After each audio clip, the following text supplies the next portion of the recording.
আমি বাবা অদ্ভুত শাস্ত্রী। ভগবানের কৃপায় আমি বাস্তুদোষ থেকে স্বপ্নদোষ সবই কাটিয়ে দিতে পারি। জীবনে প্রচুর শত্রুতা, অফিসে শত্রুতা, বাসে ট্রেনে শত্রুতা, যেখানে যাচ্ছেন শত্রুতা, শত্রুতায় ভরে গেছে জীবনটা। ঘরেও যেন মনে হচ্ছে মা আপনার শত্রু, বউ আপনার শত্রু। তাহলে কি করতে হবে? একটা বশীকরণের একটা ছোট টোটকা আমি বলবো।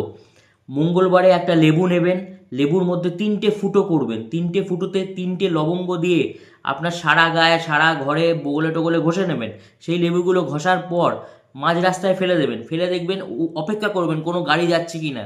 লরি বা গাড়ি যদি সেটাকে চিপে দিয়ে চলে যায় খুব ভালো, নাহলে নিজে গিয়ে পায়ে থ্যাতলাবেন, থেতলে সেই শত্রুদের নাম নেবেন। আপনার শত্রুতা জীবন থেকে যাবেই যাবে। ভাগ্যের চাকা একেবারে বন্ধ, কোনো কাজ হচ্ছে না, কিছুই খুলছে না, যেন মনটা খুব ডিপ্রেসিভ হয়ে যাচ্ছে, যে কোনো কাজে যাচ্ছেন আটকে যাচ্ছেন, বাধা পড়ছেন। তাহলে একটা কাজ করবেন, আমি যেটা বলছি ভালো করে শুনুন। শনিবার দিন ভালো দোকান থেকে একটা নতুন তালা ওর একটি নতুন চাবি কিনে আনবেন। তালা চাবি কিনে এনে একটাই মন্ত্র বলবেন, অসামসালা অসামসালা অসামসালা।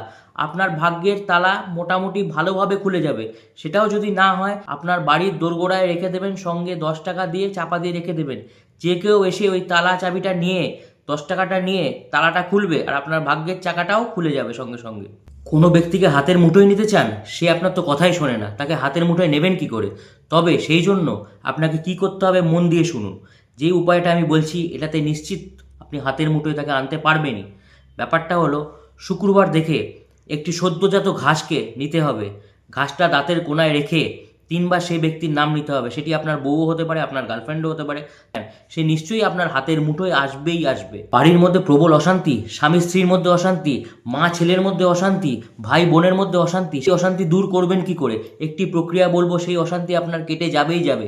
সেই প্রক্রিয়া হলো, তাওয়ার মধ্যে একটু চিনি নেবেন, চিনি নিয়ে চিনিটাকে গলাবেন, তার মধ্যে অল্প একটু পপকর্ন দিয়ে দেবেন। পপকর্নগুলো ফুটে যখন পপকর্ন ক্যারামেল হয়ে যাবে, সেই পপকর্ন খেতে খেতে আপনার যার সাথে অশান্তি হচ্ছে তাকেও একটু খাওয়াবেন। আপনার জীবনের সেই অশান্তি দেখবেন আস্তে আস্তে কেটে যাচ্ছে।